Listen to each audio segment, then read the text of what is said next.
চলো আজকে আমরা আলোচনা করব শেক্সপিয়ারের একটা কমেডি দিয়ে, যেটা হচ্ছে অ্যাজ ইউ লাইক ইট। গল্পটা ভীষণ ইন্টারেস্টিং এবং romantic.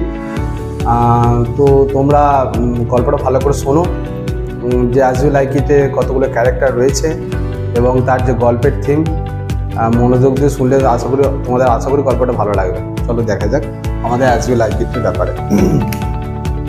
As you like it, as you like it. তো এটাকে দেখে কি মনে হচ্ছে যে অ্যাজ মানে যেমন, ইউ লাইক ইট তুমি এটা পছন্দ করো। আমরা স্কুলের সাথে যখন গো অ্যাজ ইউ লাইক এরকম থাকে না, মানে যেমন খুশি সাজ। তো এখানেও যেমন, মানে তুমি যেমন চাইছো সেরকম করে তুমি যেটা তুমি পছন্দ করো বা চাও সেরকমই একটা টাইটেলকে দিয়েছে অ্যাজ ইউ লাইক ইট। এখন বিষয় হচ্ছে যে এই অ্যাজ ইউ লাইক ইট যে টাইটেলটা উইলিয়াম শেক্সপিয়ার পেলেন কোথা থেকে, বা কি থেকে তিনি ইন্সপিরেশন হয়েছেন